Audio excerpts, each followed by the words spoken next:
Então, nós vamos falar um pouquinho agora sobre a digestão dos carboidratos ou glicídios, componentes muito importantes também da nossa dieta, né? A gente pode encontrar basicamente dois grupos importantes de carboidratos na nossa dieta: os simples, né, os glicídios mais simples, que compreendem alimentos, né, como frutas ou mesmo os doces, né, contendo glicose, frutose, né, ou mesmo o leite, né, a lactose, a maltose. Então, são os açúcares que são menores, com cadeias mais curtas, que são mais rapidamente digeridos e absorvidos, né. Já outros, né, carboidratos, no caso o amido, principalmente, né, que a gente vai ter na alimentação, ele precisa de mais tempo para ser digerido, porque a molécula é bem maior. É lógico que ela fornece bem mais glicídios por unidade, mais monossacarídeos, né, mas a digestão dela é um pouquinho mais demorada, né. Coloquei ali uma figurinha, na verdade, várias figurinhas, mostrando as principais fontes, então, de glicídios, né, as frutas em geral, contendo principalmente frutose, glicose, né? Os doces, sacarose, posso ter também lactose, se for com leite, o leite condensado, né? E aqui os pães, farinhas, cereais, né, que compreenderiam as principais fontes de carboidratos, então, no caso do amido, né, incluindo também aqui os tubérculos, né, batata, mandioca né, e outros tubérculos também que a gente possa estar ingerindo. Bem, então, aqui eu coloquei uma figurinha só para relembrar, então, dos glicídios menores, então, a maltose, duas moléculas de glicose associadas, a sacarose, uma glicose ligada com uma frutose, e a lactose, uma glicose ligada com uma galactose. Então, para a digestão de todos os glicídios, o que o organismo tem que fazer? Quebrar todas as ligações para acontecer a absorção. A gente não consegue absorver nenhum disacarídeo sequer, somente monossacarídeos. Então, é importantíssimo a gente ter a digestão completa desses carboidratos e açúcares. Então, relembrando aqui algumas estruturas, né, do amido também. Então, lembrando que ele compreende duas cadeias de glicoses ligadas entre si por ligações alfa-1,4, na amilose, e ligações alfa-4 com pontos de ramificação alfa-1,6, na amilopectina. Encontramos, então, amido em vários tipos de alimentos diferentes, uma fonte importante também de energia, porque fornece muitas moléculas de glicose a partir da sua digestão. Além do amido, a gente encontra em pequena quantidade também glicogênio nos alimentos. Onde que eu posso encontrar glicogênio? Em que tipos de alimentos será que a gente poderia encontrar glicogênio? Presente nas carnes em geral.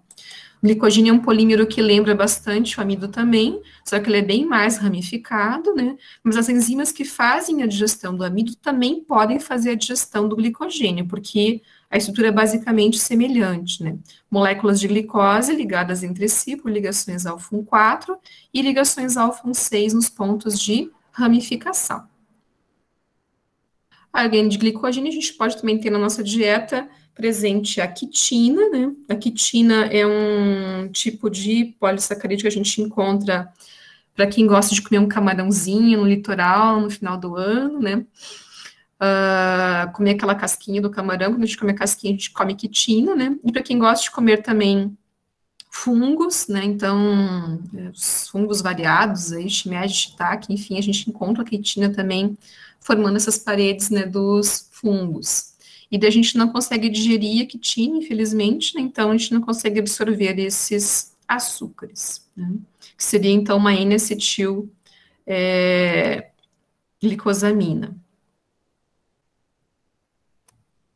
E a celulose também é outro tipo de polissacarídeo que a gente encontra, então, na nossa alimentação, justamente em folhas, cascas, né, de frutos, sementes, raízes.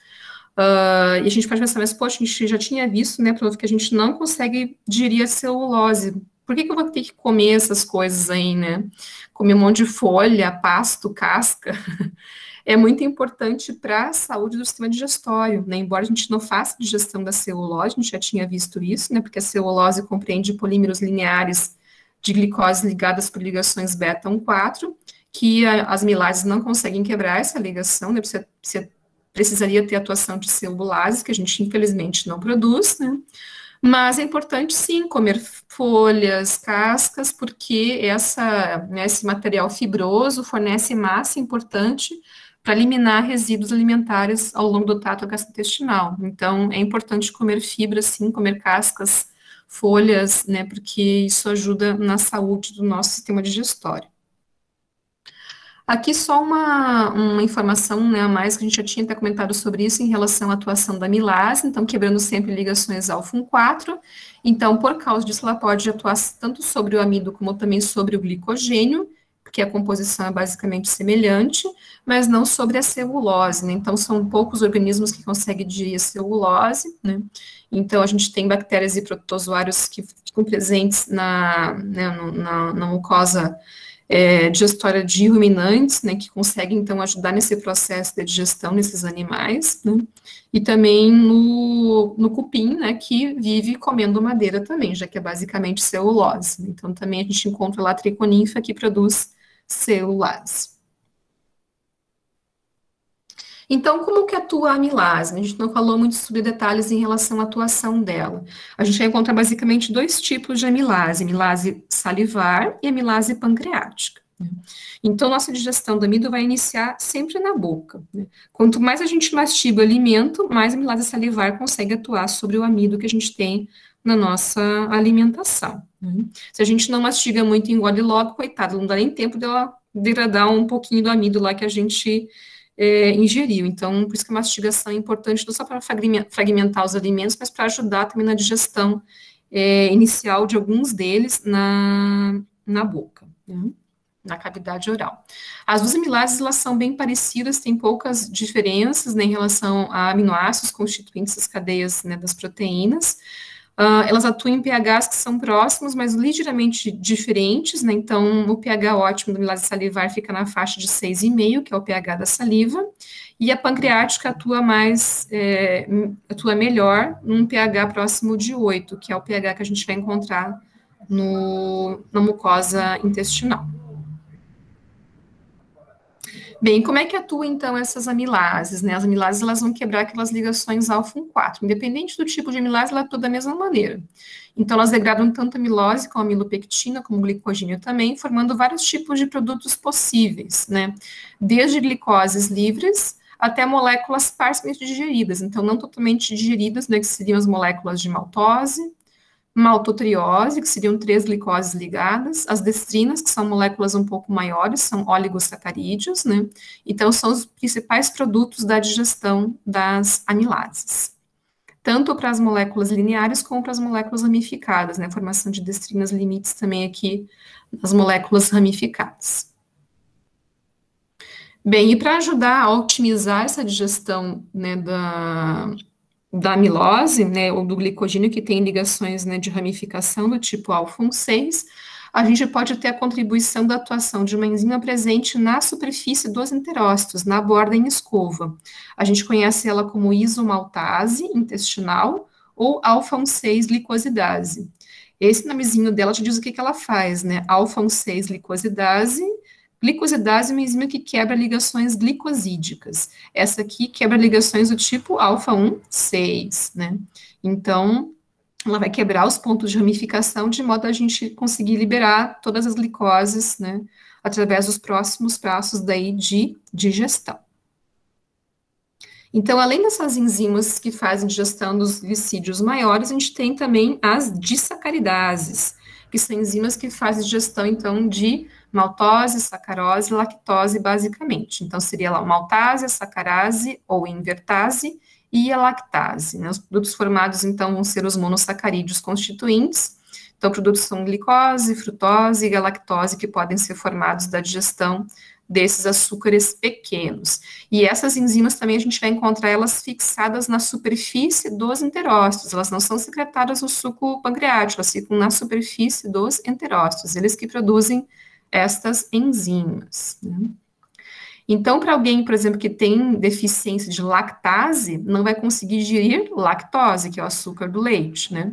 E isso decorre de uma dificuldade da produção de lactase pelo enterócito, ele que produz a lactase, né? Então, ou ele não produz, ou produz e ela não funciona, né?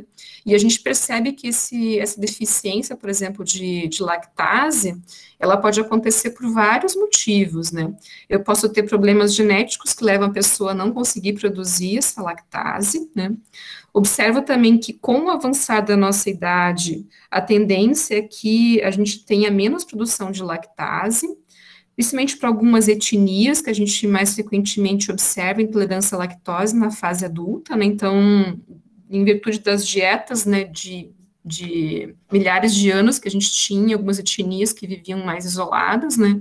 Se a gente pensa, por exemplo, em etnias de origem africana, asiática, geralmente são etnias que não têm uma atividade de lactase tão grande como o que a gente encontra nas etnias europeias, caucasianas, cuja dieta gera mais láctea já há bastante tempo, então já são etnias acostumadas na digestão de lactose, então isso também varia de acordo com as etnias, a gente observa realmente essa diferença, né? E com a idade também se observa que a tendência é que a mucosa intestinal produza menos lactase, né? E lógico, qualquer coisa que faça agressão da mucosa, que leve à atrofia da mucosa intestinal, vai também prejudicar a digestão e absorção de várias coisas, entre essas coisas também a lactose, né, ou outros açúcares também. Já é? Coloquei mais uma informação extra aqui que eu acho que é bem legal a gente comentar sobre um outro medicamento que interfere na digestão dos glicídios. A gente conhece ele como acarbose, né? A carbose é um tipo de oligosacarídeo que ele é sintético, né? Então ele tem uma construção, como a gente vê aqui no slide 42, uma estrutura bem diferente aqui, né? Então moléculas de maltose associadas, né, a outros glicídios modificados, né? E ele atua de que modo? Também parece, né, uma molécula de amilose, por exemplo, aqui, mas não é, né? Então, ele engana as amilases. Então, ele é um inibidor competitivo também de amilase pancreática e da alfa-glicosidase também, né? De modo a bloquear a atividade dessas enzimas. E, consequentemente, o que vai acontecer? Se a pessoa toma esse medicamento, não vai conseguir digerir amido, né? E por que a pessoa tomaria um medicamento como esse, né, para não digerir o amido? O que vocês acham? A gente viu lá antes o exemplo de um medicamento que bloqueia a digestão das gorduras, para absorver menos gordura para controlar o peso, enfim, né, a massa gorda no organismo. Por que seria importante não digerir carboidratos? O que vocês acham? Então, ele é uma alternativa terapêutica também para controlar o diabetes, principalmente para reduzir a elevação da glicemia logo após as refeições.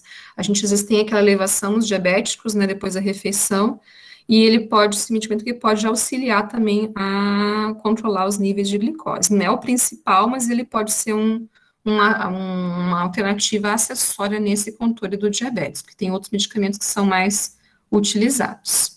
Certo? Bem, mais uma coisinha que eu coloquei lá aqui em relação à questão do sistema digestório e dos glicídios, é que embora alguns a gente não consiga digerir, eles são importantes fontes de fibras para nós. Opa! Então a gente considera, né, alguns glicídios, né, como componentes das frações de fibras insolúveis, né, que compreenderiam basicamente o quê? Celulose, hemicelulose, as ligninas que a gente encontra em cascas, né, vegetais, enfim, folhas. E a gente encontra também as fibras solúveis, principalmente formadas por pectinas, gomas e mucilagens. Fonte principal dessas fibras solúveis são as frutas, né, como por exemplo maçã, pera, né, que tem uma grande quantidade de pectina. Então, o ideal é que a gente também não esqueça de comer esses alimentos, embora a gente não faça a digestão deles, mas eles são importantes para quê? Para formar massa, né, fibras importantes para a gente conseguir eliminar os resíduos da alimentação. Então, para a gente conseguir formar fezes adequadamente, eliminar diariamente, né, esses resíduos, não acumular resíduos de digestão no nosso intestino, porque isso pode também ser tóxico para nós, né? E daí é importante, sempre quando for, né, comer alimentos ricos em fibras, né, seja alimentos integrais também, né, ou tem até alguns produtos, né, que são fibras que a gente compra em pacotinhos, assim, na farmácia, para utilizar como fibra na alimentação, coloca na comida, ou faz um suquinho, né, num copo com água. Todas as fibras sempre tem que tomar com bastante água. Porque uma coisa que eu sempre também escutava na farmácia quando eu trabalhava, o pessoal falava assim, mas eu como fibra, meu intestino não funciona, né? Aquela coisa. Eu sempre falava, se come fibra e toma água, porque às vezes a pessoa até compra, né, esses produtos com fibra e tudo mais, e não toma água, daí na verdade já tem um efeito inverso. Ao invés de ajudar a eliminar as fezes, vai compactar ainda mais. Então, sempre muita água, tá? Sempre oriente as pessoas, caso vocês precisem, lembrem elas, tomem muita água, porque senão o negócio não vai funcionar, não vai andar. Bem, então temos digestão de glicídios. Vamos falar um pouquinho sobre a absorção deles, né? Então, quais são os principais produtos da digestão dos glicídios? Quando a gente tem digestão de amido, formação de glicose, né? Ou maltose, ou destrinas, enfim, tudo mais. A partir de maltose, a possibilidade de formar as glicoses livres, né? Glicose mais glicose. Digestão de sacarose, glicose mais frutose. Digestão de lactose, glicose mais galactose. Agora, como é que o organismo vai absorver, então, esses açúcares, esses monossacarídeos? A gente consegue absorver somente os mono, né? Nem um dia a gente consegue. Então, sempre os monossacarídeos. Essa figurinha do slide, ela mostra um pouquinho, então, a atuação das enzimas na borda em escova, né? Das disacaridases, que fazem as últimas etapas da digestão desses açúcares, né? Então, a lactase, maltase, a sacarase e os produtos formados, né? Então, a absorção desses açúcares acontece principalmente via a absorção por transporte ativo associado com o íon sódio, é o principal mecanismo de absorção desses açúcares. A frutose, que é um caso à parte, que faz um processo de difusão facilitada, né? Mas o restante por transporte ativo mesmo. Então, se tiver muita glicose dentro do nitrócito aqui, vai continuar captando glicose. O negócio é captar o máximo possível de glicose por transporte ativo, né? E de toda essa glicose, galactose, frutose que foi captada, ela vai permear carreadores aqui que fazem difusão facilitada na porção basolateral do enterócito, e esses açúcares, então, atingem a corrente sanguínea, também via veia porta. Então, alguns detalhes em relação a esses transportadores de exoses, né, de açúcares de 6 carbonos. A gente tem basicamente dois tipos de transportadores, aqueles que fazem transporte ativo, associado com um cotransporte com o íon sódio. Então, primeiro se cria o gradiente sódio-potássio, né, através da sódio-potássio ATPase, e daí com esse gradiente, quando o sódio entra de volta na célula, ele leva junto a glicose e permite, então, esse transporte ativo de glicose ou de galactose, porque ele pode carregar tanto glicose como galactose. A gente conhece esses carreadores como SGLT, né, SGLT1.